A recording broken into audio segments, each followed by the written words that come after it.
O ser cavernoso, que era uma entidade da classe dos dragões do submundo astral da Terra, cobrou de Gader se ele havia convocado todos os sacerdotes do Vril de nossa raça. Nosso líder confirmou com um gesto submisso, mexendo a cabeça, enquanto o ser demoníaco mirava-nos profundamente, um a um, de dentro do espelho de cristal. Depois de nos avaliar, ele falou com autoridade: ajoelhem-se perante seu Senhor, pois chegou a hora de fazerem o juramento sagrado que ligará suas almas à minha. Somente dessa forma vencerão o inimigo e reinarão por um longo tempo sobre a terra de Poseidon. Ajoelhar-me. Pensei. Eu era um ser livre, amava ser senhor de meu destino e agora estava ali, naquela situação inusitada, tendo que me submeter àquele ser desprezível. As gêmeas e os amigos inseparáveis ficaram me observando, com o objetivo de tomarmos uma decisão em conjunto, como tínhamos combinado desde nossos primeiros passos no caminho sombrio. Enquanto isso, os demais sacerdotes foram se ajoelhando, lentamente, alguns em dúvida, outros demonstrando absoluta submissão a Gader, ao ponto de bater no peito ou fazer gesto semelhante àquele que, no futuro, ficaria conhecido como a saudação nazista. Minha mente, então, viajou até a infância, em um verdadeiro e inesquecível flashback. Vi-me no templo da Colina do Sol, com 5 anos de idade, ao lado de meu pai, Atonis. Era uma manhã radiosa, e os agradáveis raios solares banhavam a natureza com as imponderáveis energias da luz. Evelina estava ao meu lado, como sempre esteve durante toda a sua vida. Meu pai falava-nos com empolgação sobre a natureza do Espírito Criador. Meus filhos, Deus é vida, por isso o representamos como a ação benéfica dos raios solares.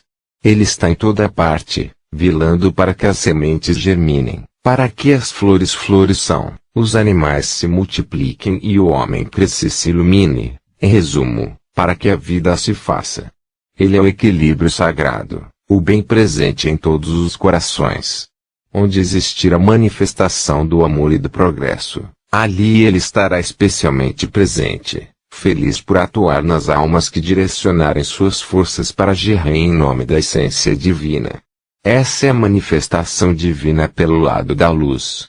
Deus está absolutamente em tudo, e é sábio aquele que o encontra pelo caminho do amor. Quem o descobrir pelo prisma da luz obterá a felicidade milênios antes daquele que optou seguir pelo caminho sombrio. Atonis falava de forma tão inspirada sobre esse ser maravilhoso que ainda desconhecíamos em nossa tenra infância que instintivamente nos ajoelhamos para reverenciá-lo. Meu pai nem notou, pois estava envolvido em seu êxtase, com os olhos voltados para o astro-rei. No entanto, assim que nos percebeu de joelhos, correu até nós e levantou-nos, dizendo, com um sorriso em seus lábios, que parecia mais belo que a luz do sol que ele tanto amava: meus filhos amados, não se ajoelhem. O Espírito Criador não quer nossa submissão. Não somos seus servos, e sim seus amados filhos, sua mais bela criação. Ele, em toda a sua sabedoria, deseja apenas que nos tomemos pessoas melhores a cada dia. Apenas isso. Jamais devemos ser servis. O Criador dos mundos espera pacientemente que despertemos nossas almas para o progresso interno, o autoconhecimento, a busca da finalidade da vida, dentro de nossas mentes e de nossos corações. Ele deseja que sejamos perfeitos, como ele o é. Como todo pai, ele apenas quer que seus filhos evoluam até se tornarem sua imagem e semelhança. Somos seus filhos, e não seus servos. Deus é amor, e não um déspota que escraviza sua criação e a submete a um servilismo injustificável. Isso é uma visão equivocada de povos que foram escravos e, quando libertos, sentem a necessidade de submeter-se a algo maior para encontrarem sentido em suas vidas. Atonis, então, colocou as mãos nos lábios, procurando a melhor explicação, e prosseguiu: por isso, não orem de joelhos. Façam suas preces de pé, com dignidade. Jamais peçam nada de forma passiva. Ele conhece nossos problemas e nossas dúvidas, não precisamos contar-lhe. Apenas agradeçam por tudo de bom que receberem e confidenciem a Ele seus planos mais sagrados, para se tornarem pessoas melhores. Deus gosta de ouvir nossos planos, nossos sonhos e as metas que traçamos para nossas vidas. Elevem seus corações ao Espírito Criador e confidenciem-lhe o que desejam para suas vidas. Depois mobilizem energias para chegar a esse objetivo. Fé e ação devem andar juntas. Eveline e eu ficamos com os olhos úmidos de emoção ao conhecermos aquele Pai Criador tão amoroso e amigo de seus filhos. Estávamos inebriados de alegria. Sentíamos-nos abençoados por termos um Pai assim tão maravilhoso, que nos permitia a dádiva de amá-lo, em vez de termos de temê-lo.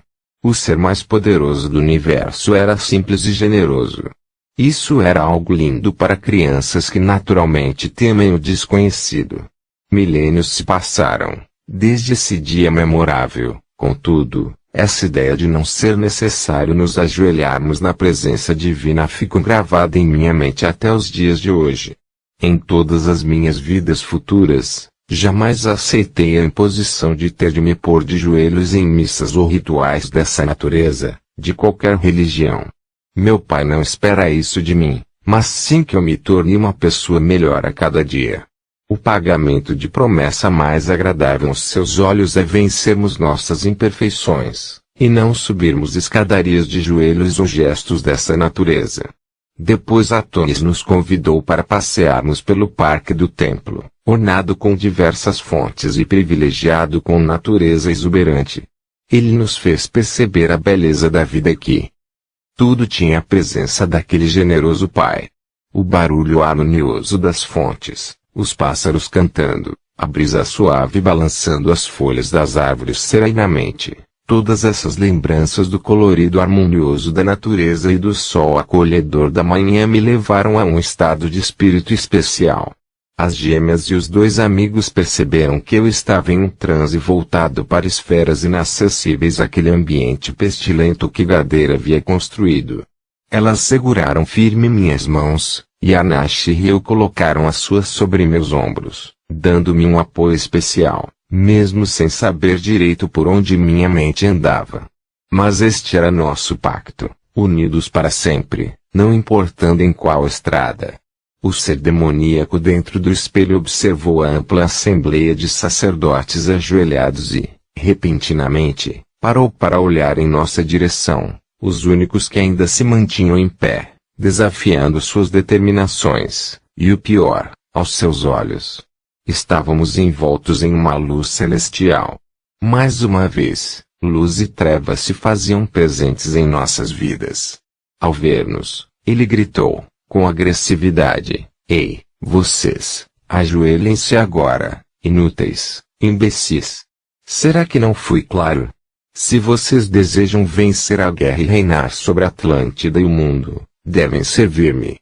Suas almas devem ser minhas." Ele, então, olhou profundamente em meus olhos, percebendo que era eu quem mantinha todo o nosso grupo de pé, e voltou a gritar, diretamente para mim: "Ajoelhe-se, bastardo." Aquilo me irritou profundamente, retirando-me de meu transe de luz e exacerbando ainda mais meu ego. Eu, bastardo? Mas o que é isso? Tive o melhor pai do mundo, não fui desprezado por ele. Eu que havia me distanciado do carinho paterno, tanto meu pai físico como o grande pai, o Espírito Criador, jamais me desampararam. Atonis havia me ensinado o valor da liberdade e que o Espírito Criador desejava que seus filhos fossem livres e felizes. Agora, aquele espírito grotesco vinha me dizer para servi-lo. Com quem ele pensava que estava falando? Extremamente irritado, mesclando luz e treva, gritei no mesmo tom dele: "Cale a boca, verme imundo. Quem você pensa que é? Somos seres superiores a qualquer entidade desse planeta medíocre. Somos capelinos. Enquanto vocês lutam com tacapes em suas cavernas, nós já dominamos avançada tecnologia e temos vida refinada. Por que você acredita que vou me submeter? Quero que você me dê apenas um motivo para eu me submeter ao seu comando. Ele riu, mas para se recuperar da surpresa de uma reação tão inesperada do que para demonstrar superioridade, e respondeu, mais para Gadeer do que para mim, pensei que a raça branca desejasse reinar sobre a Atlântida. Não dei tempo para ele continuar e retruquei, você pensa que somos estúpidos? Eu estive no plano do espírito em minha juventude, pelo lado da luz, antes de descer às sombras, e sei muito bem que não haverá reinado absoluto. Atlântida deixará de existir antes que isso aconteça. Ou você está mentindo ou não passa de um farsante que desconhece os elementares desígnios do Espírito Criador. Ninguém reina absoluto sobre a grande ilha. Em breve, veremos seu fim apocalíptico. Gadeer ficou sem palavras, chocado com aquela situação ridícula, em que ele se colocava de joelhos diante de uma entidade desconhecida, enquanto eu a enfrentava. Ele se sentiu pequeno, humilhado e ficou sem palavras. Eu aproveitei o momento para chamá-lo à razão. Gadeer, recupere o bom senso, homem. Você é mais poderoso que ele. Não se submeta a algo que desconhece. Quando chegarmos lá no outro mundo, nós acertaremos as contas com ele. Não vou sair dessa vida para ser subjugado por uma criatura inferior a mim. Se eu não me ajoelho aos pés do Espírito Criador, jamais farei isso a quem quer que seja. Nós, os dois triângulos, estávamos muito unidos. As gêmeas e os dois amigos mantinham perfeita sustentação para não sucumbirmos às vibrações densas do local. Em seguida, eu olhei para todos os sacerdotes do Vril e disse-lhes, vocês me envergonham. Devíamos estar lá fora, no campo de batalhas, lutando contra os vermelhos com dignidade, e não aqui dentro vendendo a alma para esse ser medíocre. Todos se sentiram envergonhados, e eu completei, Atlântida, o reino das trevas. Onde está a dignidade dos sacerdotes da raça branca? Eu pensei que lutava ao lado de grandes guerreiros, homens livres, mas me enganei. Vocês não passam de míseros escravos que não têm alma. O ser funesto ficou ainda mais irado e bradou, vou destruí-lo, ver-me maldito. Ouça o que estou lhe dizendo. Eu sorri, quase gargalhei, e, virando para sair com os amigos, completei com uma voz cavernosa, prepare-se, cão imundo. Quando todos nós estivermos reunidos no mundo do espírito, vou caçá-lo, depois colocarei uma coleira em seu pescoço e amarrá-lo-ei ao pé do meu trono. Enquanto isso, Arnash olhou para as gêmeas e disse-lhes, com discrição, retirem nossos nomes do círculo mágico. Sol ergueu as mãos, levitou nossos símbolos como vrios desfez no ar, desligando-nos daquele ritual macabro. Caro leitor, jamais consinta que coloquem seu nome o símbolo sagrado dentro de um círculo de magia ritualística. O círculo é uma forma geométrica sem saídas, sem ângulos de referência e sem pontos de tensão. Por ser sem saída, aprisiona a alma, sem ângulos de referência, deixa a vítima perdida, sem rumo, e, por não ter pontos de tensão, estabelece uma relação de passividade e servilismo naqueles que são encarcerados dentro desse misterioso símbolo. Gadeer quase infartou com isso. Em estado de choque, ele ergueu a cabeça e só conseguiu ver nossas capas tremulando, enquanto saímos com passos firmes daquele local desprezível. E ele ficou lá, seminu, como um cordeiro sendo oferecido em sacrifício em seu repulsivo altar. Quando atingimos a saída de seus aposentos, ouvimos seu grito enlouquecido de raiva. Rio meneou a cabeça, um tanto preocupado, e desabafou, acho que assinamos nossa sentença de morte. Arnash não pareceu abalado e apenas replicou, contendo as gargalhadas, isso aconteceria mais cedo ou mais tarde. Creio até que já estava demorando demais. Logo atrás, as gêmeas e eu caminhávamos de mãos dadas. Elas nada disseram, mas pensavam o mesmo que eu.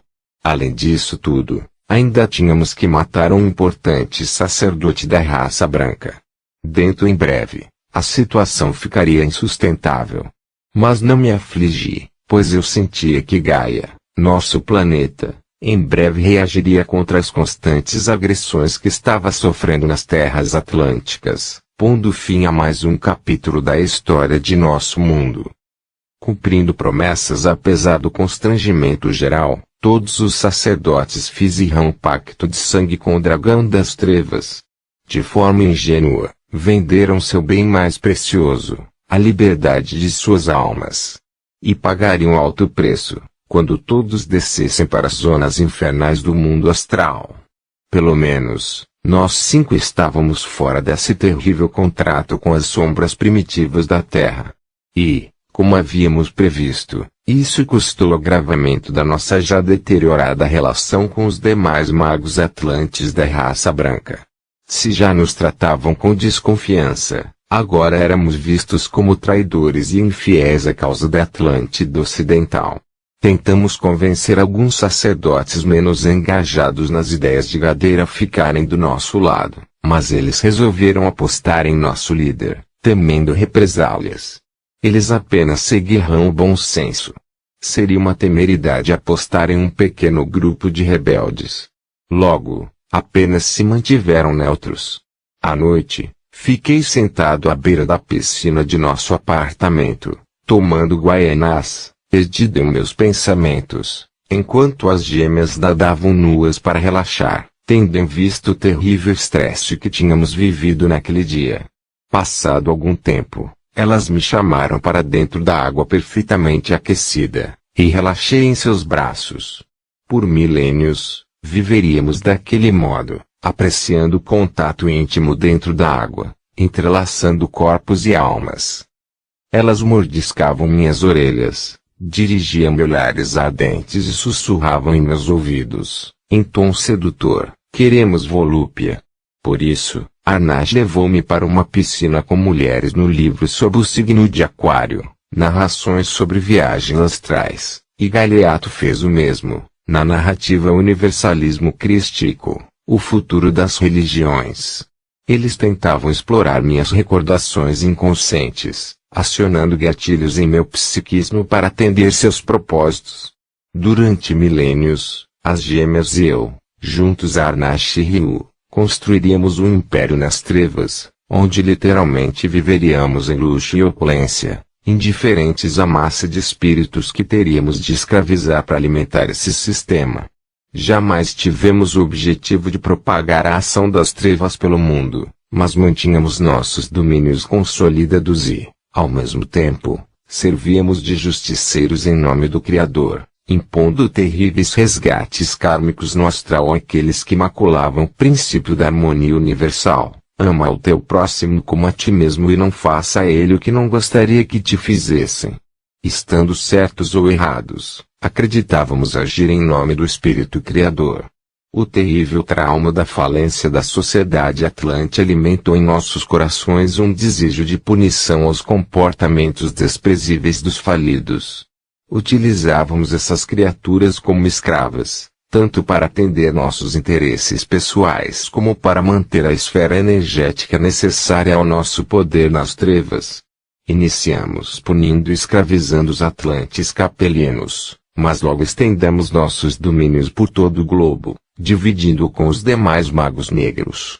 Não perdoávamos fraquezas morais, puníamos-las com rigor extremo. Enquanto as gêmeas e eu relaxávamos na segurança de nosso lar, Arnash e Ryu resolveram esquecer aquela terrível experiência nas alegres festas da alta sociedade atlante. Combinamos de mantermos-nos em sintonia para caso ocorresse alguma represália de Gadeir.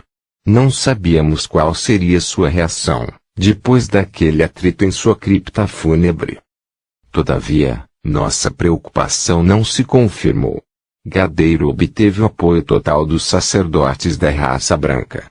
Ele, então, comemorou a adesão e deixou para se preocupar conosco no momento oportuno. O mesmo não aconteceu com o dragão das trevas, que não se conformou. Durante a madrugada, quando saí do corpo em espírito, ele tentou atacar-me e romper meu cordão prateado traço-elo que liga o espírito ao corpo, enquanto estamos encarnados no plano físico. Sol estava comigo e percebeu a emboscada. Rapidamente, ela utilizou sua visceral relação com a irmã e intuiu-lo em nos despertar. A morena pulou sobre nossos corpos e acordou-nos, chacoalhando-nos intensamente. Regressamos à matéria sobressaltados, como se estivéssemos sendo vítimas de um terrível pesadelo.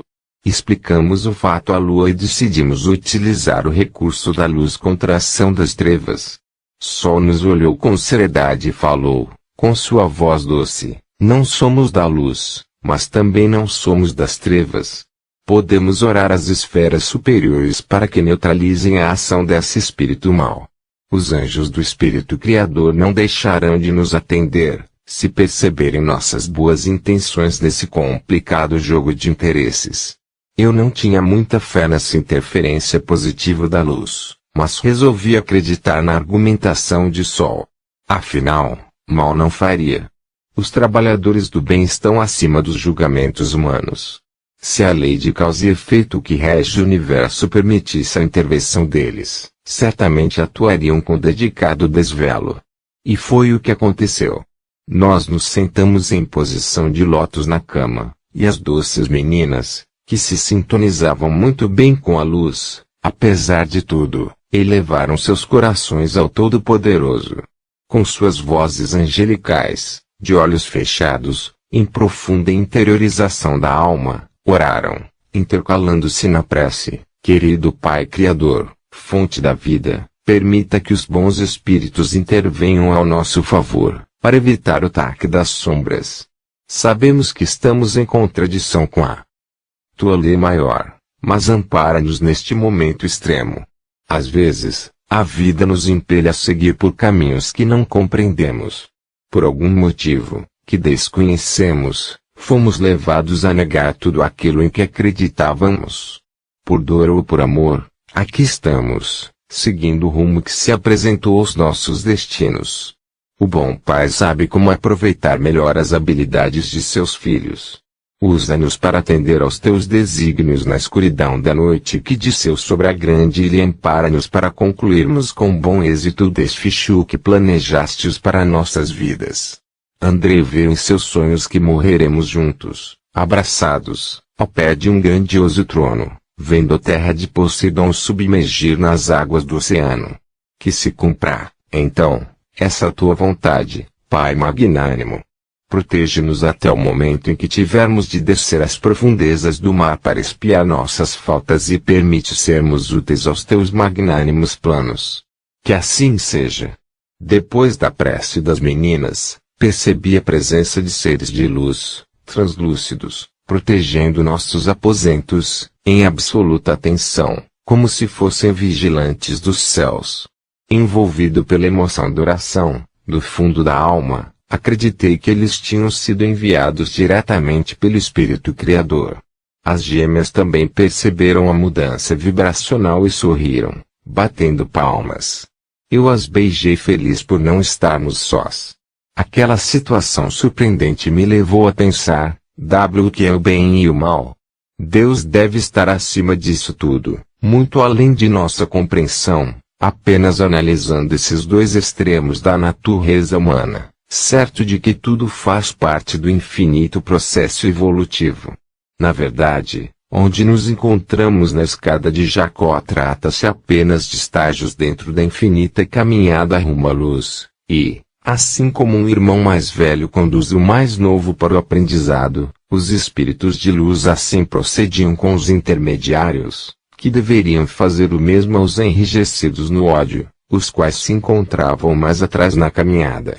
Talvez nós estivéssemos naquela condição intermediária, somente isso. E essa condição não nos fazia menos amados pelo Pai, e compreende as limitações de seus filhos e sabe que, mais adiante, com o passar dos séculos, o demônio tomar-se-á anjo, em decorrência da inexorável lei do progresso espiritual a que todos somos submetidos. Possivelmente, aos olhos dos habitantes da colônia de Kandur, estivéssemos no caminho do mal, mas, para Gadeir, o dragão das trevas e seus asseclas, éramos agentes da luz, impedindo seus planos. O que é o certo e o errado? Seria o bem e o mal apenas os dois extremos da mesma coisa, Assim como o calor e o frio são apenas os opostos de algo que denominamos como temperatura. Só sei que me deitei na cama com espírito leve, refletindo sobre esses pensamentos. Em silêncio, abracei Sol, e Lua fez o mesmo comigo. Dormimos os três assim, abraçados como anjos, embalados pela proteção celestial. Era raro pegarmos no sono os três ao mesmo tempo, mas, mesmo naquela noite perigosa, assim o fizemos, confiantes da proteção divina, e adentramos no plano do espírito. Lá caminhamos, vestidos de branco, por um jardim florido, como se estivéssemos em câmera lenta, observando serenamente as vibrações superiores dos reinos de paz. Sorríamos felizes pela paz de espírito que sentimos. Alguns sábios anciãos palestraram sobre assuntos que jamais depois me lembrei, mas percebia que eles nos falavam de coisas da luz, de alma para alma, prescindindo da articulação das palavras. Naqueles instantes, recordei-me dos belos retiros espirituais que realizava com meus pais, ao lado de Eveline, aproveitando as energias da natureza para restabelecer o equilíbrio da alma. Lua e Sol ouviam atentas às preleções, com as cabeças inclinadas sobre meus ombros, com um doce sorriso em seus rostos. Recordo-me também das vibrações de paz e luz que recebíamos dos amigos espirituais e que irradiei para Rio e Arnache, torcendo para que ambos estivessem bem no mundo físico e recebessem a proteção dos agentes da luz. Tudo parecia um sonho. Contudo, quem despertou a consciência para uma visão mais ampla da vida sabe que os sonhos são registros das vivências do espírito imortal, quando liberto temporariamente da carne.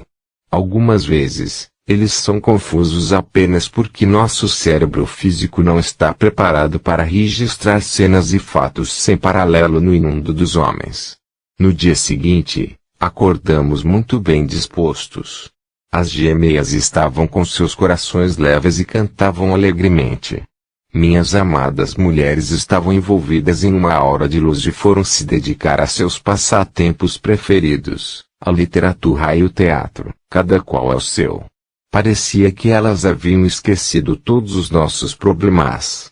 A noite que vivemos naquela admirável frequência, graças ao poder da oração, foi um bálsamo para seus corações aflitos. Admirei-as com ternura e disse para mim mesmo, devo deixá-las livres de nossos problemas, pelo menos por um dia. Mas eu não podia esquecer-me dos próximos passos que deveria executar.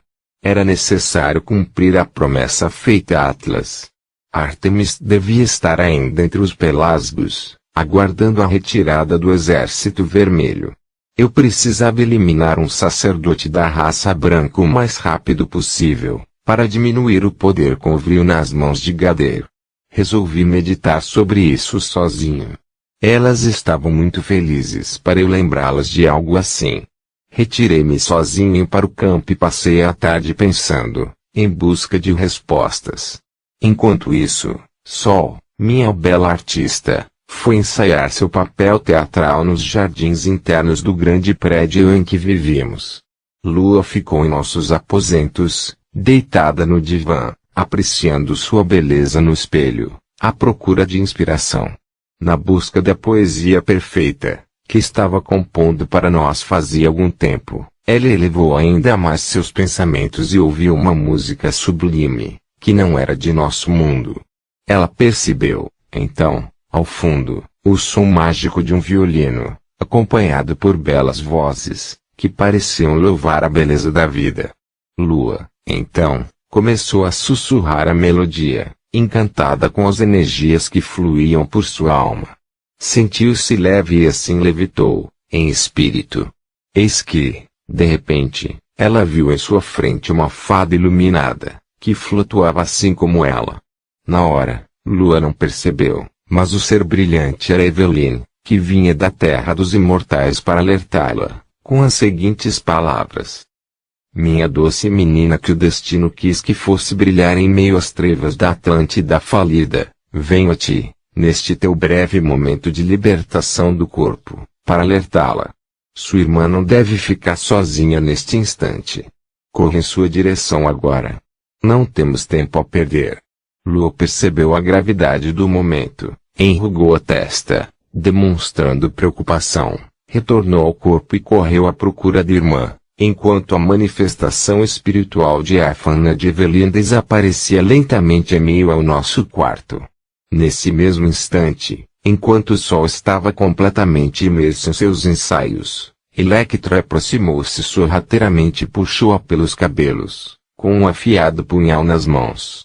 Olhando o filme em seus vivos olhos verdes, disse-lhe: eu prometi matá-las e agora vou cumprir. Gadeir me autorizou a iniciar a limpa nesta facção de traidores. Você será a primeira. Depois, ocupar-me-ei daquela sua irmã arrogante. Electra estava cada vez mais envelhecida e rancorosa, com a pele enrugada, olheiras profundas e os cabelos, antes tão vistosos, agora estavam ralos e sem vida. Sua voz tomara-se desagradável e repulsiva, lembrando a das bruxas medievais. Antes, ela atraía pela beleza física e afastava pela podridão em que vivia sua alma. Agora, tudo nela era desprezível. A beleza exterior a aproxima, mas uma mulher sem riqueza interior jamais conseguirá manter-se atraente. Um dia a beleza acaba, e essa mulher nada mais terá a oferecer a quem ama. Sábia é aquela que procura embelezar a alma, tornando-se linda também por dentro, espiritualizando-se e cultivando valores nobres, pois todas as flores um dia murcham, entretanto, a beleza da alma é eterna. Somente assim as mulheres conquistarão o amor eterno que tanto procuram em seus sonhos mais íntimos. A busca por um amor ideal exige que nos tornemos também pessoas especiais.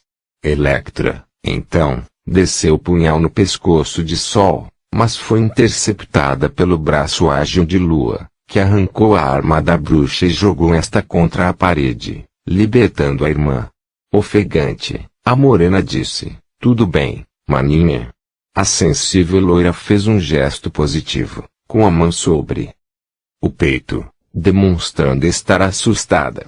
Lua, em seguida, dirigiu-se a Electra com seus olhos já vermelhos, característica típica dos magos negros atlantes quando ficavam com raiva, e disse-lhe, com sua voz rouca, que se tornava severa nesses momentos de revolta: bruxa velha, você acreditou que poderia nos pegar separadas? Somos uma só. Eu posso sentir a respiração de Sol a quilômetros de distância, quanto mais a aproximação de uma ave de rapina como você. E, sem dar maiores explicações, Lua chamou o punhal até sua mão, com o vril, e partiu para cima de Electra. A morena jogou os cabelos para o lado, para não atrapalhar no golpe mortal, e ergueu a faca. Naquele instante, a bruxa se assustou e finalmente expôs seus pensamentos mais íntimos. Lua, naquele átimo de segundo, mergulhou no fundo dos olhos apagados de Electra e viu a cena do assassinato de Evelyn.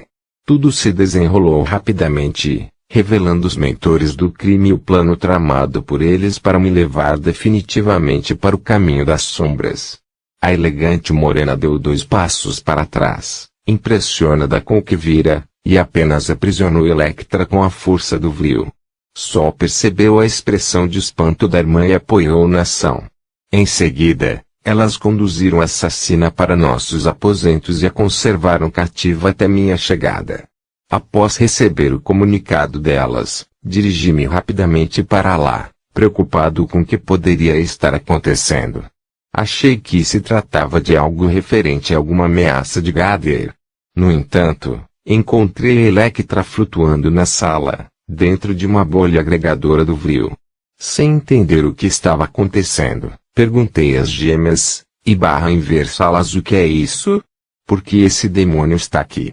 Electra cerrou os dentes e cuspiu em minha direção, com os cabelos em desalinho e gritando como uma doida. Eu fiquei observando aquela maldita mulher com desprezo. Ela era um poço infinito de ódio. Lua se aproximou e disse-me: meu amor, melhor que explicarmos é você mesmo ver. Ela, então, colocou minhas mãos em suas têmporas, sinalizando que eu deveria entrar em sua mente para ler os acontecimentos. Eu beijei a fronte da doce morena, com imenso carinho, e penetrei em seu campo mental com facilidade, já que tínhamos profunda sintonia. Em questão de segundos, passei a ver os últimos fatos ocorridos com ela. Primeiro a aparição de Eveline para a lua, o que me deixou muito emocionado. Depois, a morena correndo de pés descalços pelos corredores até encontrar a irmã e evitando sua morte. Em seguida, ela pronta a desferir o golpe mortal com a faca, mas sendo impedida por uma invasão inesperadamente de Electra. Naquele instante, minha expressão mudou, porque passei a ver o que Lua observara na mente de nossa inimiga, que eram todos os passos daquele dia fatídico em que Eveline fora assassinada, fazia quase 50 anos. Lua não tinha vivido os fatos. Assim, seria impossível, então, possuir em sua mente aqueles registros que me marcaram tão profundamente. Até mesmo nossas roupas, os gestos e as atitudes eram iguais aos da época da tragédia, nos registros mnemônicos que obtiveram ao invadir a mente de Electra. A luminosidade do dia, minha expressão de felicidade, enquanto me dirigia às salas de pesquisa da Grande Pirâmide, o semblante frio do zumbi programado por Electra para efetuar o atentado. Tudo retratava perfeitamente os fatos ocorridos naquela época em que as gêmeas tinham apenas 5 anos. Pude ver Eveline, então, entrando na Grande Pirâmide naquele dia, pela visão da maldita bruxa. Depois foi minha vez. As cenas se passavam rapidamente. Momentos depois, Electra apareceu comandando o zumbi que hipnotizara a distância, e, por fim, os fatos se desencadeando até o atentado contra minha adorada esposa. Em seguida, vi a cena dela se comunicando com Gadeiro, com um sorriso maléfico no rosto, informando que o crime estava consumado. Sim, Gadeiro sabia e era o mandante da ação criminosa, como eu sempre suspeitara. Aquela confirmação foi determinante para meus passos seguintes na luta entre os dois reis de Atlântida. Terminada a reprodução de todas as imagens que pude ver por intermédio da mente de Lua, 2 lágrimas correram silenciosas por meu rosto. As meninas também choraram em silêncio. Elas amavam Eveline verdadeiramente, de coração. Depois de alguns momentos de reflexão, eu disse para as gêmeas, com extrema frieza, libertem a bruxa da bolha e mantenham-na sob controle. Que pretendo fazer exige máxima concentração. Sun e Lu atenderam meu pedido e ficaram aguardando minha ação. Electra tentou manter-se com um ar superior, mas isso duraria pouco tempo. O fim que eu havia planejado para quem assassinara Eveline era duro demais para ver dignidade. Em alguns poucos segundos, manipulei o Vril em sua forma inversa, de uma maneira que tinha treinado durante todos aqueles anos.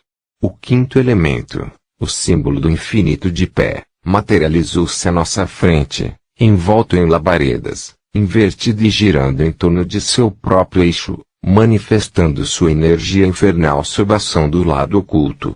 Em seguida, ele envolveu o corpo de Electra, e se reproduziu nela a mesma morte de Eveline, mas não instantaneamente, como ocorrera com minha falecida esposa. A bruxa maquiavélica se desintegraria lentamente, por vários dias, tendo seu corpo esfarelado, fato que lhe infligiria uma dor atroz, tão terrível como a que Eveline sofrerá em seus últimos momentos. Eu acreditava estar sendo apenas um justiceiro, agindo em nome do espírito criador para punir o mal que ela causara. Era a lei de ação e reação sendo aplicada, nada mais que isso. A vingança para os magos negros era uma virtude, pois acreditávamos ser os senhores do karma. E assim seria por séculos, sem culpas, sem peso nenhum na consciência. Mais tarde, quando nos demos conta de que havíamos eliminado uma importante sacerdotisa do Vril da raça branca, conforme nosso acerto com Atlas, tivemos ainda mais certeza de que estávamos sendo instrumentos da vontade divina.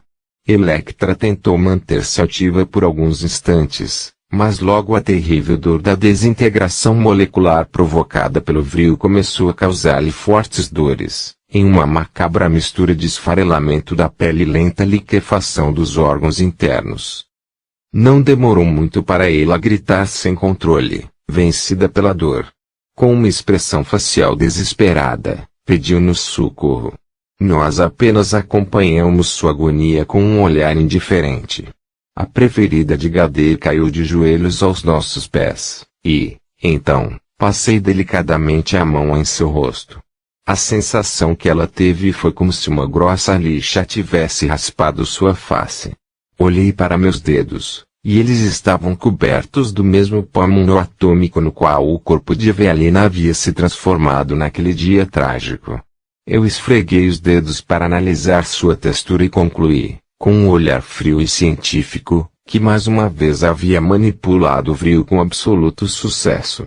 Gostei tanto dessa aplicação, que depois executei em outras ocasiões, até mesmo no astral, onde continuamos a dominar o quinto elemento de forma única. Graças a essa energia mágica, exclusividade dos magos negros atlantes, vencemos sem maiores problemas a guerra contra os dragões pela supremacia nas faixas vibratórias mais densas do astral da Terra. Electra tentou fugir de nossos aposentos, rastejando como uma cobra. Mas qualquer movimento lhe provocava infinita dor. Sol chamou nossos fiéis guardas, que se mantinham a postos no corredor, e eles a carregaram para fora, jogando-a como um saco de lixo no amplo saguão de entrada do prédio.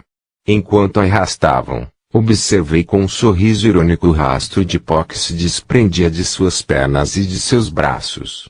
Imaginei que a dor que ela estava sentindo ainda era um castigo muito brando pelo mal que causara a Eveline. Eu desejava fazê-la sofrer mais, muito mais. Eu não conseguia conter minha satisfação pela vingança e, ao mesmo tempo, ficava pensando que poderia fazer algo ainda maior para fazê-la sofrer mais intensamente.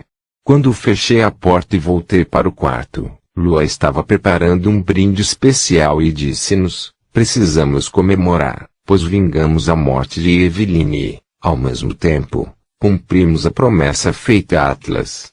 Electra perfeita para atender sua reivindicação. E, colocando a mão na testa, em sinal de que fora tonta, concluiu: como não pensei nela antes. Atlas logo perceberá que a balança do vril inclinar-se-á significativamente para seu lado e retirará as suas tropas do mundo primevo. Nossa mãe ficará muito feliz, tenho certeza. Depois dessas palavras da bela e sedutora morena, eu fiquei pensativo. Sol me abraçou e perguntou o que tinha acontecido. Eu respondi, reticente: Gader tentará evitar a morte de Electra. Deveríamos tê-la eliminado imediatamente. Atlas só retirará suas tropas, quando a presença do vril morrer definitivamente em Electra. E, esfregando as mãos, demonstrando ansiedade e satisfação, prossegui: não, ela precisa sofrer mais. Não deve morrer tão rápido. O que faremos? Eu quero vê-la sofrer bem mais do que isso. Maldição. Preciso de uma ideia já. Eu gargalhei como um louco. Sol, então, interveio, perguntando: o velho terá como reverter sua ação, Andrei, com o vril?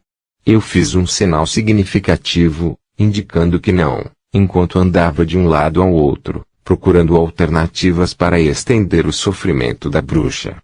Ela, então, complementou: a única forma de ele obter isso será pedindo que você reverta a ação com o vril. Temos que agir rápido. Eu dei de ombros e perguntei: mas como faremos isso? Sol olhou para a lua de forma significativa, e esta disse: entendi, maninha. Vou providenciar o amante de Electra. Lua embarcou em uma nave e dirigiu-se rapidamente para o campo de batalha onde se encontrava Atlas.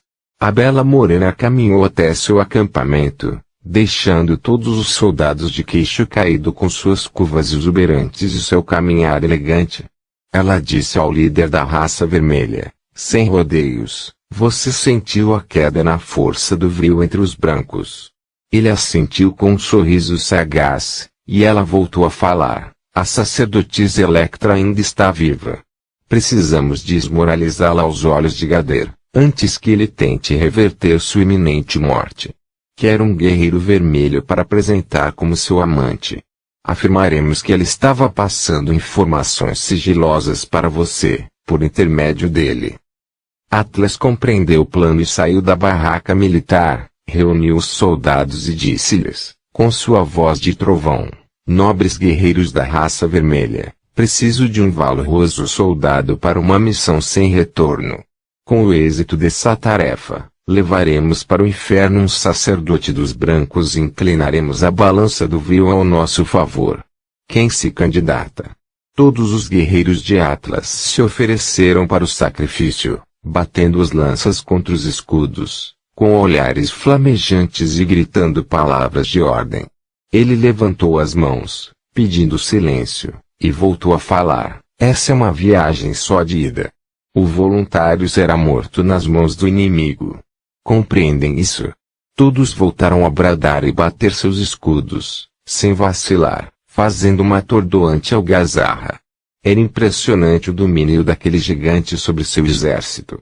Lua logo percebeu, no meio da tropa, um jovem muito bonito e que parecia ter capacidade de representar muito bem. Além disso, ele tinha um olhar de verdadeira admiração por seu líder. Lua, sem rodeios, indicou-o, pois não tinha tempo a perder: eu quero aquele. Ele parece atender bem nossos propósitos. O jovem guerreiro percebeu que fora escolhido. Sem vacilar, jogou suas armas no chão e caminhou com firmeza até o grande Altas. Em seguida, ajoelhou-se diante de seu líder, que o levantou com uma força descomunal e, segurando firme em seus braços, disse-lhe, com um olhar hipnótico: morra com grandeza, meu irmão. Esta é a sua última missão no mundo humano. Execute-a como se fosse a mais importante de sua vida. O soldado respondeu, com voz altiva, sem piscar e com os olhos úmidos: sim, meu mestre. Atlas o beijou como se faz a um filho e o abraçou. Poucos minutos depois, Lua retornou rapidamente para a capital da raça branca, levando consigo nosso álibi definitivo para a morte de Electra. Não havia tempo a perder. Ao entrar em nossos aposentos, logo percebeu que Lua e eu já fomos convocados para prestar esclarecimentos. No salão principal da sede do governo Atlante, encontravam-se, naquele momento, todos os sacerdotes do Vril da raça branca reunidos. Gader estava sentado em sua cadeira e observava com angústia o esfarelamento contínuo de sua pupila, que se contorcia com uma terrível expressão de dor. Sol e eu entramos no recinto, e ele nos disse, com raiva incontida: reverta isso, monstro maldito. Prestando reverência ao nosso líder, repliquei sem hesitar: lamento, milord, mas isso não será possível. Electra é uma traidora. Agi assim para protegê-lo de sua conspiração. Toda a Assembleia se impressionou com aquela acusação. Electra era, sem dúvida, uma das mais fiéis assessoras de Gader. Você está louco? Bradou ele. Sem me abalar, passei a relatar os fatos, adequando-os segundo nossos interesses maquiavélicos. Electra tentou matar só hoje pela manhã. Quando Lua foi defendê-la, terminou invadindo o campo mental da conspiradora por acidente e viu a terrível traição. Electra é amante de um espião de Atlas. Ela estava passando informações sigilosas para nosso inimigo. Ela protestou, entre gemidos, sem poder defender-se adequadamente por causa das dores, enquanto todos demonstravam incredulidade e reagiam de forma hostil a mim. Eu fiz um sinal para que se silenciassem e prossegui: calma, meus amigos. Teremos provas em breve. Estou apenas aguardando o retorno da sacerdotisa Lua com o criminoso. Naquele mesmo instante, Lua entrou com o soldado vermelho e jogou aos pés de Gader, falando com eloquência: não é necessário esperar mais. Eis o inimigo que seduziu Electra e se apropriou de importantes informações de nossas pesquisas bélicas. Lu entregou a Gader documentos que Atlas havia obtido por outros meios e que comprovavam que ele detinha informações ultrassigilosas das pesquisas que Gader mantinha às 7 chaves. Nem nós sabíamos daquelas experiências. Certamente, nosso líder deveria desconfiar, também, de seus assessores mais diretos. O soldado vermelho, então, encenou perfeitamente um gesto de amor, colocando alma em suas palavras, pedindo perdão a Electra, nesses termos: perdoe-me, meu amor, mas eu precisava servir ao meu povo. Eu te amo. Aproximei-me de você com a missão de obter informações, mas me apaixonei. Contudo, não poderia trair meus irmãos. Isso seria inadmissível. Acima de tudo deve estar meu dever com Atlas e com meu povo. Sinto por tê-la usado. Lu combinara com ele para dizer exatamente aquelas palavras, com o objetivo de demonstrar que nem mesmo os repulsivos vermelhos cometeriam traição. Isso seria o golpe derradeiro em Electra, que aparentemente havia vivido uma paixão proibida com o inimigo e traído sua raça. Sem forças para articular uma palavra sequer, ela tentou defender-se, à medida que em seu corpo acelerava o processo de desintegração molecular, causando-lhe mais dor. Naquele momento, eu sutilmente apertei o torniquete da manipulação do Vril que havia realizado, deixando-a sem condições de defender-se. Ela já mal respirava. Inclusive, seu olhar e a expressão facial, que poderiam depor ao seu favor, ficaram indecifráveis. A desagregação orgânica adulterou completamente seu rosto, tomando-o inexpressivo. Os sacerdotes do Vril, em seguida, passaram a pedir a condenação da traidora, exigindo de Gader seu extermínio imediato. As provas não deixavam dúvidas. Nosso esquelético líder sentiu que havia caído em uma armadilha e mirou-me com raiva e indignação. Ele ficou sem ação, olhando para mim e para as gêmeas, assombrado com nossa armação, enquanto todos os sacerdotes gritavam e jogavam objetos em Electra, pedindo sua imediata execução. Negar-se a executá-la seria algo que lhe custaria muito caro. Ele precisava da confiança e do apoio dos sacerdotes e não tinha como provar a inocência de Electra. Nosso plano fora muito bem realizado, mesmo sendo improvisado e feito às pressas. As gêmeas sabiam tramar como ninguém.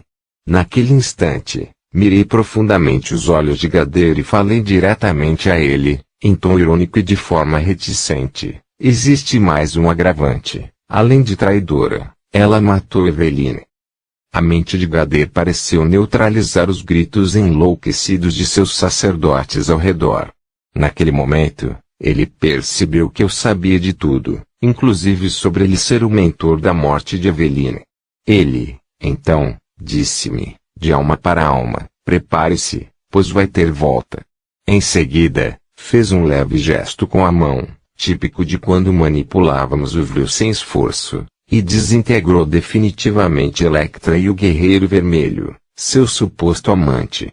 Era para ser um momento de alegria, de inigualável triunfo. No entanto, naquele mesmo instante, eu percebi a silhueta de Eveline abraçando e consolando Electra.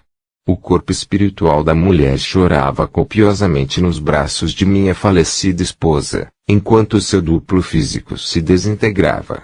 A doce filha de Artemis me censurou com um olhar de relance e disse-me, com uma ponta de tristeza, antes de desaparecer carregando o corpo de sua assassina: Andrei, aprenda a amar e perdoar. Aquilo me deixou confuso.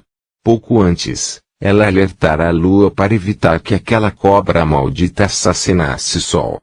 Agora, recolhia a criminosa em seus braços com o coração repleto de compaixão. Minha alma era muito pequena para compreender tudo aquilo. Eveline estava muito à frente de mim na caminhada rumo à luz de Deus. E, com o tempo, essa distância só fez aumentar, levando-nos a um abismo intransponível, que dificilmente poderia ser vencido, em razão dos milênios de evolução que nos separavam. Todos os sacerdotes comemoraram a eliminação da traidora. E eu fiquei assim, atordoado, sem poder saborear nossa vitória. Gadeir cobriu a cabeça com o capuz e saiu cabisbaixo, profundamente abalado com a morte de sua preferida. Eu havia lhe tirado as duas pessoas que ele mais amava, primeiro, sua irmã Maia e, agora, Electra. Eu chamei as meninas em um canto e disse-lhes, com um olhar perdido, toda atenção agora será pouca. Mantenham-se sempre alertas. Eu não suportaria perdê-las. Já vivi isso uma vez. Se a tragédia se repetir, acabo com minha vida. Eis porque, na época do faraó Akhenaton, Radamés, André, suicidou-se após a morte de Zetinefrete, Eveline, conforme relatamos no livro Akhenaton, a revolução espiritual do Antigo Egito. Isso nada mais foi que lembranças inconscientes, as quais sobem à tona com a força de um vulcão, nos momentos intensos da vida. Conhece-te e traz o material que está escondido nos porões de sua alma à luz da consciência. Somente assim venceremos os fantasmas que povoam nosso inconsciente, frutos de milênios de experiências no transcorrer de nossa caminhada evolutiva, encarnação após encarnação. Gadeir revida Atlas sentiu a profunda queda no vril entre os sacerdotes brancos, por causa da morte de Electra, e cumpriu sua parte no acordo com satisfação.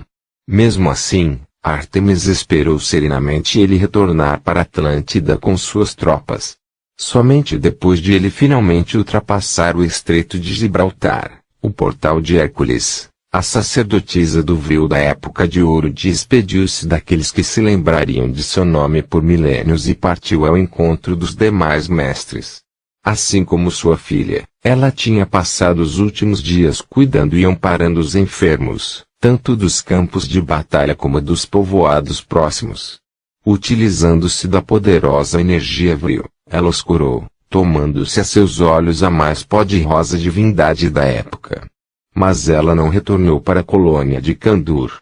Christie já tinha avisado telepaticamente que todos tinham seguido para o litoral, conforme o planejado, para prepararem as embarcações em que os escolhidos partiriam para o mundo primevo, antes da grande catástrofe.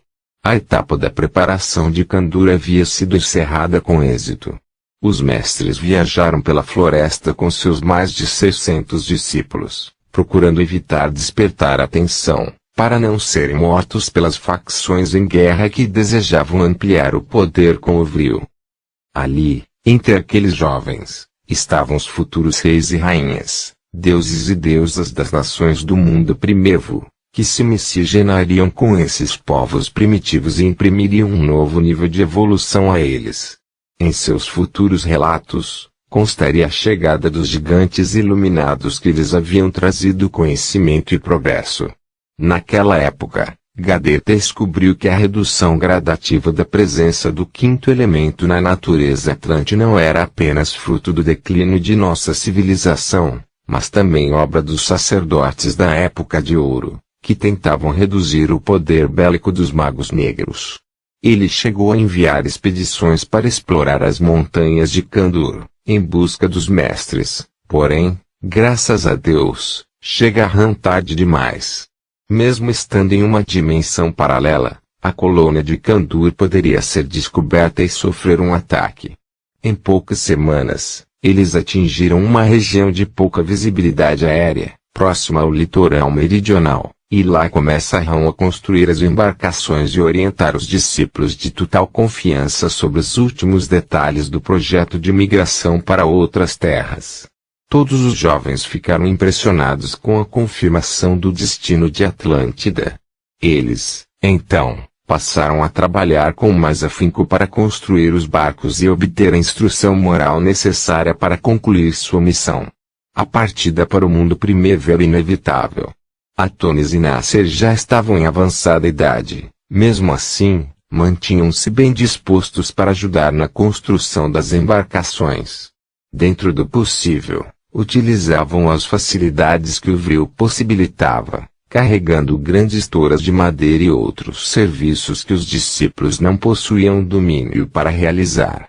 Esses mesmos alunos depois seriam os responsáveis pelas engenhosas construções no mundo primitivo da Terra, erguendo blocos de mais de 2 toneladas com vril, assombrando os pesquisadores da atualidade. Artemis e Christie se dedicaram ao preparo psicológico, filosófico e emocional das crianças que nasceram em Kandura e que tão bem partiriam com seus pais para essa fantástica aventura, que permitiria desenvolvimento da humanidade nos séculos futuros. Sob a brisa serena do mar, eles se preparavam para a última etapa, antes de partirem. Nos rostos sábios e serenos dos mestres, via-se um misto de orgulho e nostalgia.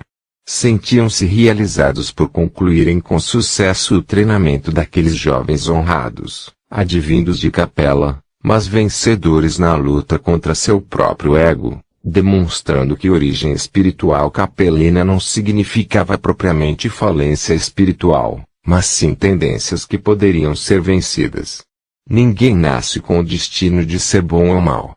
Isso é uma escolha individual. Apenas somos suscetíveis à nossa carga espiritual de vidas passadas, que reproduzimos por meio de nossos padrões comportamentais. Vencer essa carga, eis nossa tarefa no mundo.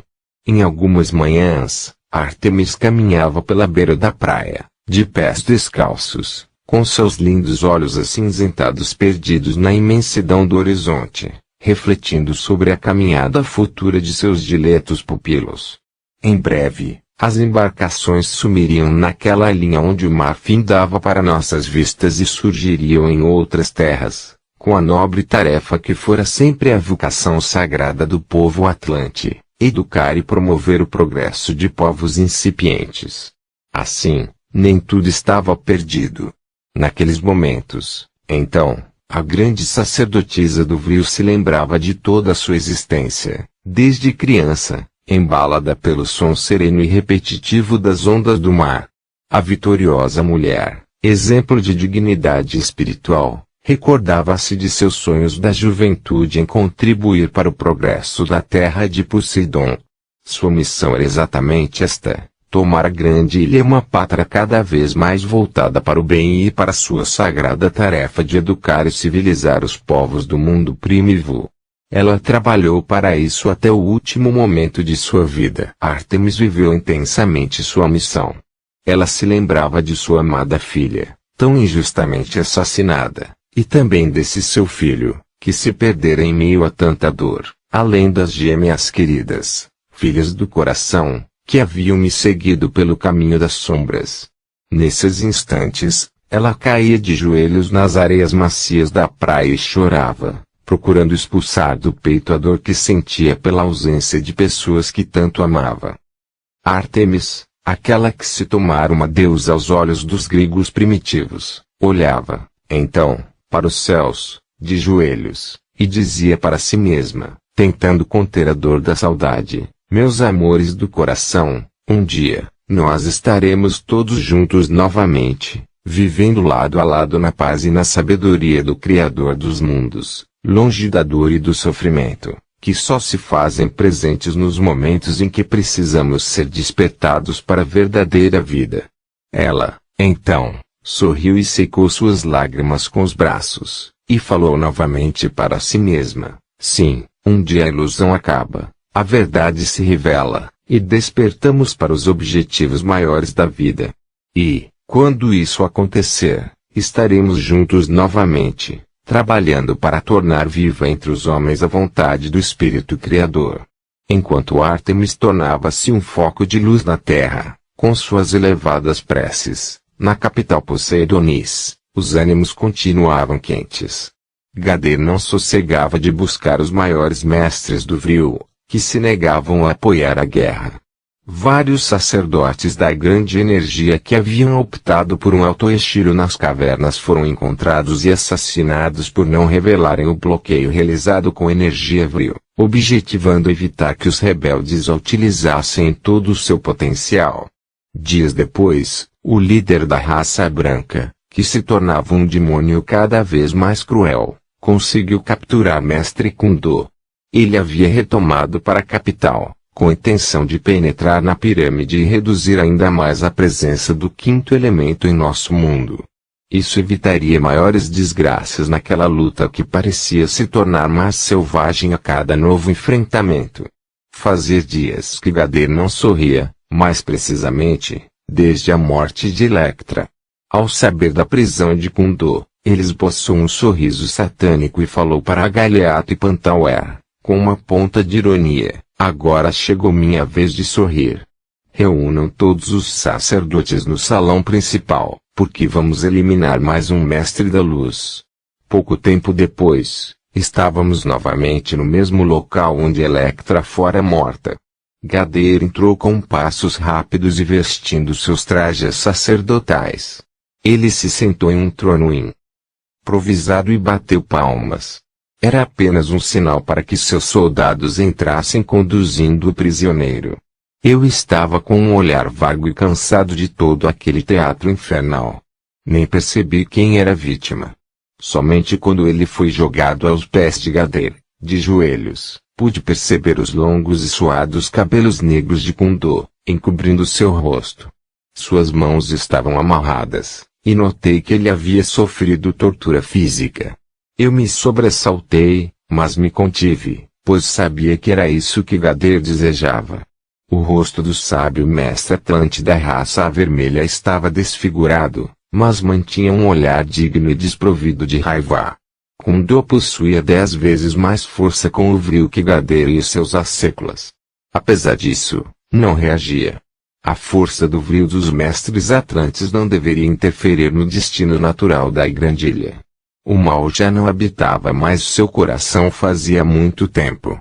E, além disso, ele jamais macularia sua ascensão espiritual por fugazes momentos de glória ou soberba, assim como nós, pobres almas escravizadas ao mundo das ilusões.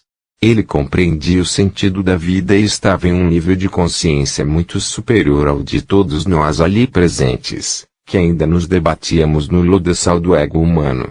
Gader olhou com desprezo, ainda mais por ele ser um vermelho, e levantou-se de forma cerimoniosa e arrogante. O gigante esquelético deu alguns passos com seu esguio corpo curvado.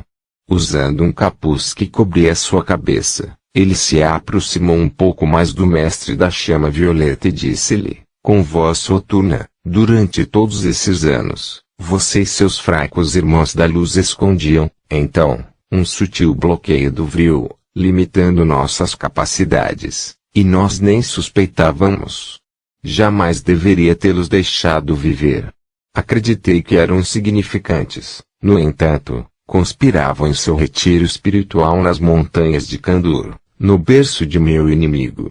Talvez até tenham apoiado Atlas para ele resistir assim por tanto tempo. Não duvido de que o poder dele com o vril esteja ancorado na força de traidores reis como você. Bem que você não passa de um vermelho sujo. Como ele. Não entendo como uma raça inferior possa ter tanto poder com o vril. Gader, então, tentou endireitar seu corpo, à medida que respirava profundamente. Galeato e Pantauer se aproximaram sorrateiramente e ficaram ao seu lado, olhando para o chão, em direção a Kundo, que permanecia de joelhos. Todos os demais sacerdotes aguardaram o desenrolar do interrogatório em silêncio. O ser sombrio, então, levou as mãos lentamente até ao capuz e retirou-o da cabeça. Em seu rosto, que parecia mais o de uma caveira, ele estampou um sorriso malicioso e disse para Kundo, com indisfarçável autoridade e arrogância: diga-me, mestre da luz, como devemos proceder para romper com o bloqueio do vril? Kundo manteve-se sereno e apenas respondeu: não há como reverter o que foi feito. Ademais, isso não depende de mim, nem de ninguém. É a vontade do Espírito Criador que o quinto elemento fique restrito na atmosfera atlante durante o período de trevas. Gader sorriu e gritou, olhando para seus assessores mais próximos: resposta errada. Naquele mesmo instante, Galeato e Pantauer desferiram violentas bofetadas no rosto do sereno mestre. Aquilo foi demais para mim, pois tínhamos um pacto de honra de jamais tocar em um sacerdote do vril. As batalhas e os duelos deveriam se desenrolar apenas utilizando a grande energia. Realizar torturas físicas e impor humilhações dessa natureza era inadmissível. Revoltado com aquela agressão, Eu me preparei para intervir, sendo imediatamente seguido pelas gêmeas, mas Kundo mirou-nos com firmeza e falou-me, de forma telepática, não, Andrei, essa não é a sua luta.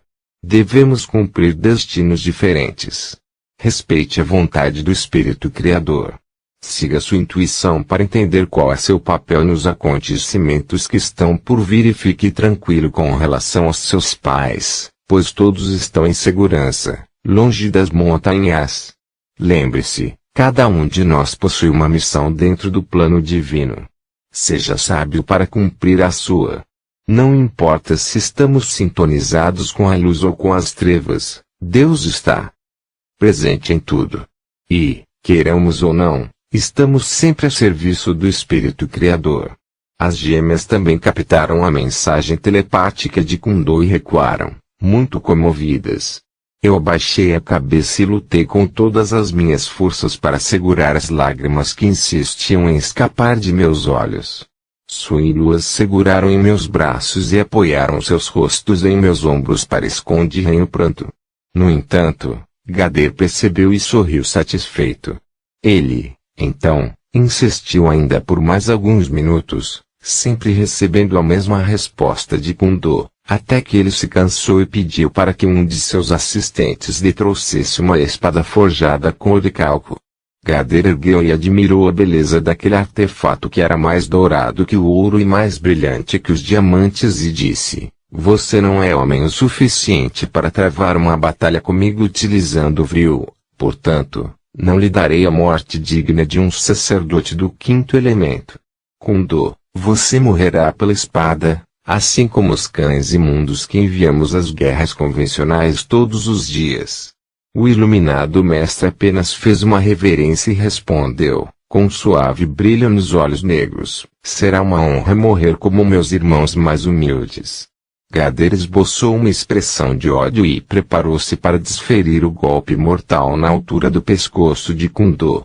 É curioso perceber que, em Atlântida, ele morreu por uma forma de execução semelhante à promovida por Robespierre, durante a Revolução Francesa, e que levaria Kundo, na personalidade de Conde de Saint-Germain, a lutar fervorosamente contra aquela chacina sem fim, executada pelo terrível instrumento de decapitação, que ficou conhecido como guilhotina. Ele olhou de forma serena para seu algoze, no momento em que este desceu a lâmina mortal em seu pescoço, seu corpo simplesmente se desmaterializou. Gader quase caiu, por sua lâmina não encontrar resistência nenhuma ao passar pelo alvo. Ela apenas cortou o ar. Eu sorri, feliz por Kundo ter partido para o mundo maior sem sofrer a ação daquele ser desprezível. Todos ficaram impressionados, e eu disse para as gêmeas: vamos embora. Não temos mais nada a fazer aqui. Quando estávamos nos retirando, Gader disse coletivamente, todos os sacerdotes da linha branca devem ser caçados.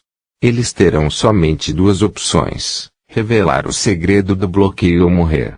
Galeato interveio, dizendo, grande mestre, é importante pesquisarmos uma solução para isso também. Creio que esses inúteis não revelarão o segredo. Gader concordou. Então, retornei e disse-lhes, lembre-se de que Atlas é o mais poderoso de todos os sacerdotes com o vril. Liberar o bloqueio também ampliará seus poderes. Tomem cuidado, porque essa solução pode custar-nos caro. Galeato me olhou com desprezo e disse, suas palavras não merecem confiança. Você quer nos confundir. É um traidor. Sabemos que torce pela vitória de Atlas. Eu também fiz um gesto de desprezo, girei sobre os calcanhares e saí de queixo erguido, acompanhado pelas gêmeas. Gader ficou em silêncio, meditando, e depois disse a Galeato, pondere sobre essa afirmação de Andrei. Ele pode ter razão. Melhor sermos prudentes. Galeato concordou com um gesto discreto, apesar de sentir-se contrariado. O DSQ e ele com acento agudo BR o deu VR e ele nos 5 anos seguintes, pouca coisa mudou.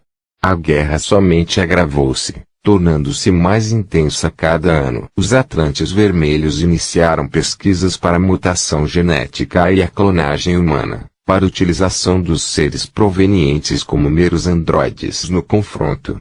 Plano de Atlas era posteriormente enviá-los a outros continentes, com a finalidade de escravizar os povos primitivos do planeta e montar bases de controle para explorá-los de todas as formas possíveis.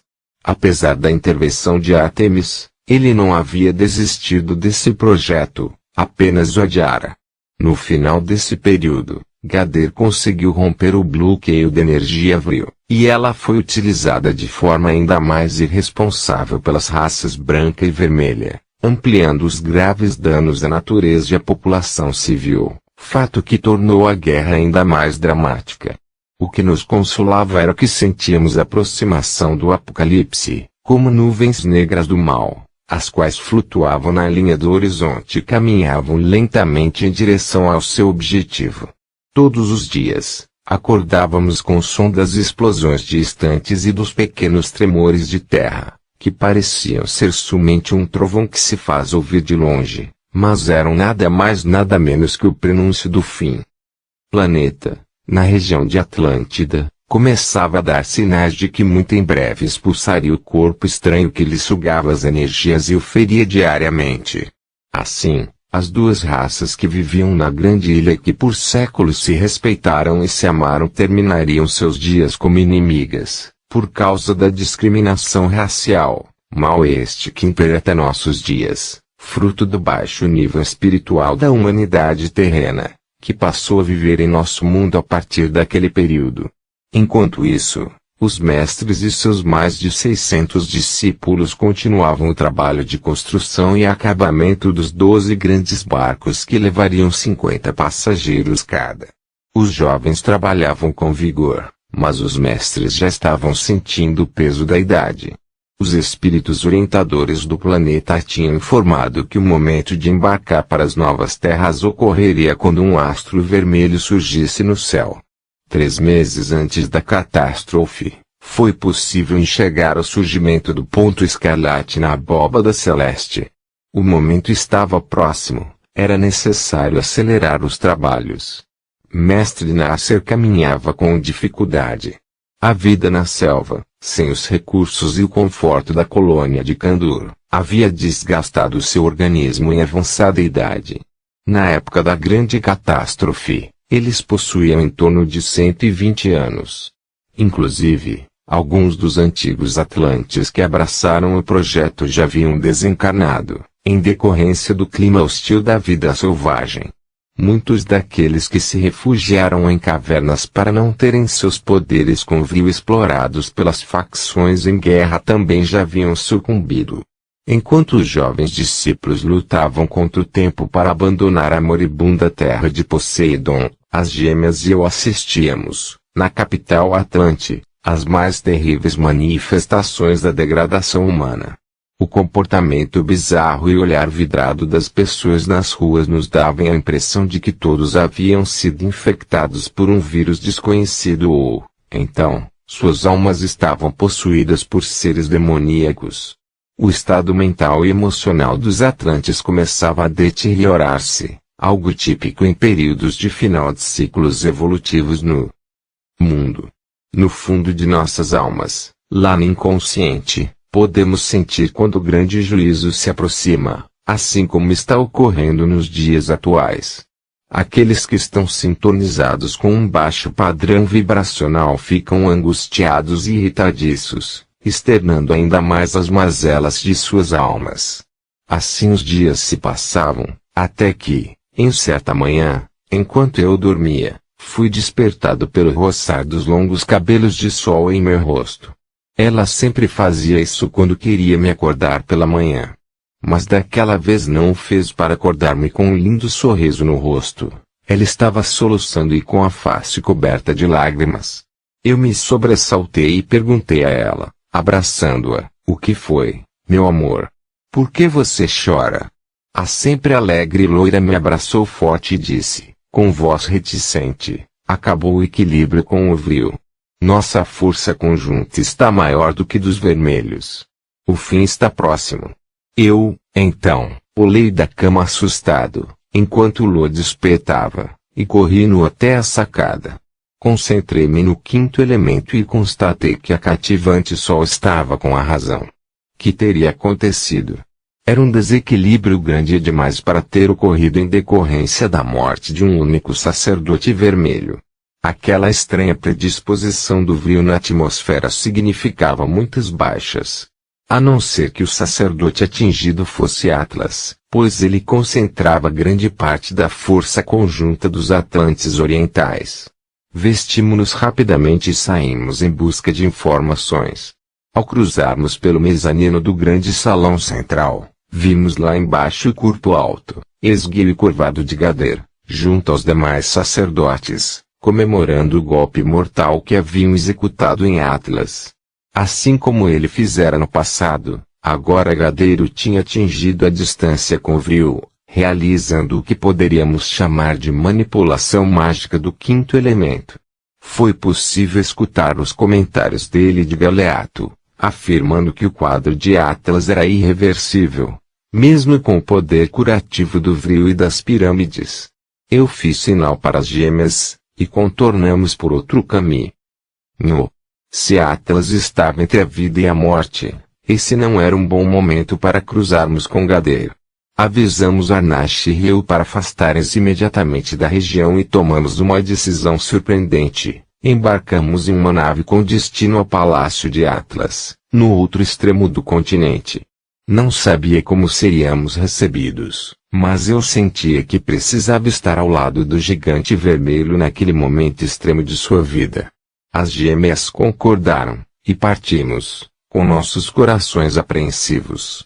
Talvez pudéssemos ajudar de alguma forma, se bem que eu não acreditava nisso.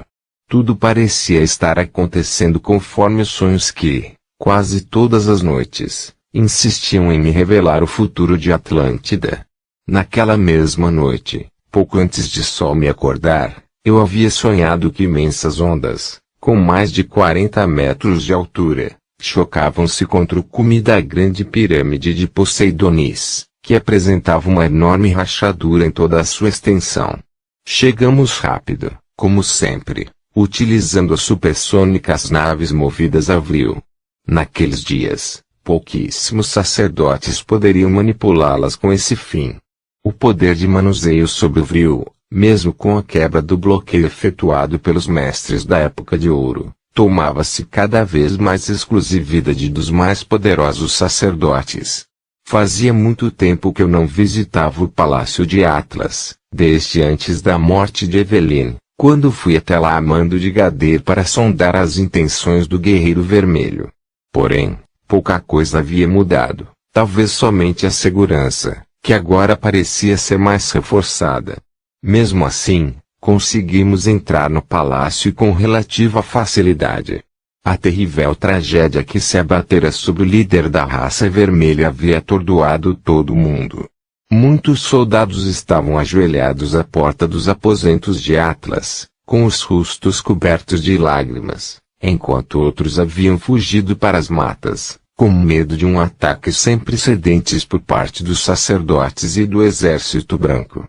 Quando chegamos à entrada do suntuoso quarto de Atlas, realmente digno de um rei, tivemos que pedir às pessoas que estavam ajoelhadas para que se afastassem. Elas atenderam nosso pedido e acompanharam nossos movimentos com olhares assustados. Desviando de uma e outra pessoa, apoiando-nos em seus ombros, finalmente transpusemos o limiar da porta. Naquele instante, todos os sacerdotes fiéis a Atlas se viraram para nós três e nos observaram com olhares incrédulos. Era muita ousadia de nossa parte invadir o local de repouso do referido.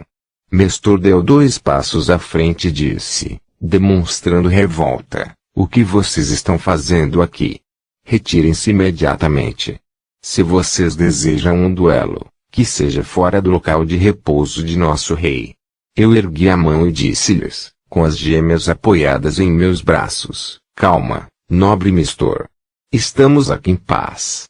Desejo apenas visitar meu amigo Atlas e ver no que posso lhe ser útil. O viril guerreiro ia retrucar, Indignado, mas Atlas ergueu a mão e disse, com voz abatida, deixe Andrei aproximar-se. Todos ficaram em silêncio, boquiabertos com a presença insólita do inimigo aos pés do leito de morte do amado líder. Eu, então, ajoelhei-me ao lado da cama de Atlas e falei-lhe, enquanto segurava a sua mão, estamos próximos do fim, meu amigo. E, olhando para o corpo ferido do gigante guerreiro, completei, o que aconteceu contigo é uma prova irrefutável disso. Em seguida, descobri seu peito e observei, na região abdominal, a terrível chaga manipulada por Gader à distância. No futuro, muitos trabalhos de feitiçaria tentariam utilizar-se do fluido cósmico universal para realizar estragos semelhantes a esse em vítimas distantes. Raríssimos conseguiriam tal êxito. Conforme já explanei, os magos atlantes eram incomparáveis nesta arte. Entretanto, nos séculos seguintes, após o fim de Atlântida, a arte da magia negra foi desenvolvida no seio de vários povos, obtendo, obviamente, resultados bem inferiores, mas que causavam estragos preocupantes, ao ponto de a alta espiritualidade manter-se sempre vigilante com a ação dos magos negros que se utilizavam de médiums para esse fim. As próprias práticas de voodoo são tentativas de utilizar técnica semelhante a essa que vitimou Atlas. Ele tentou apertar firme minha mão e falou, em tom irônico, aquele magricelo horrendo tomou-se melhor que eu nisso, não é mesmo, Andrei? E acho que também estou velho e fraco. Não consigo manter-me invulnerável ao ódio desse monstro como antigamente. Já faz semanas que a minha saúde anda debilitada. Meu sistema imunológico anda fraco.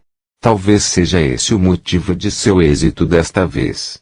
E, tomando a expressão do rosto severa, falou-me com voz firme e preocupada, mas esqueça isso. Não há mais volta. Meus dias estão contados. Assim que eu morrer, Gader destruirá todo o meu povo.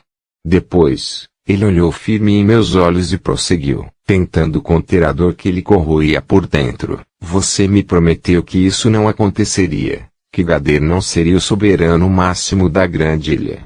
Andrei, cumpra a sua promessa. Por tudo o que há de mais sagrado, cumpra. Eu coloquei minha outra mão sobre a dele e respondi, sim, isso acontecerá. Ninguém reinará sobre a terra de Poseidon. Em breve, todos nós estaremos mortos, vitimados por nossa iniquidade. Ele suspirou e disse-me, sacudindo a cabeça, Andrei, não me venha novamente com essas conversas de religião. Precisamos ser práticos. Gader deve ser morto. Não temos tempo para esperar por intervenções divinas. Eu, então, fiz com que ele olhasse pela janela e indiquei um ponto vermelho no céu, que era visível tanto à noite como de dia. Veja, Atlas, aquele é o sinal da intervenção divina. Observe-o diariamente nestes seus últimos momentos no mundo dos homens e perceberá que ele se aproximará mais e mais, até deflagrar o grande fim, dentro de poucas semanas. Eu me sentei ao seu lado na cama e completei, porém, não se preocupe, pois Gader estará morto antes disso acontecer. Eu vi em meus sonhos e vou trabalhar pessoalmente para que isso se concretize. Ele matou Evelyn, como já tenho as provas. Faço questão de ser seu algoz. Quero sentir o prazer de matá-lo com minhas próprias mãos. Atlas sorriu e falou, segurando meu braço como fazem os grandes amigos. Agora, Andrei, você está alegrando esse pobre homem que apenas pede um último desejo, antes de descer a laje fria da morte.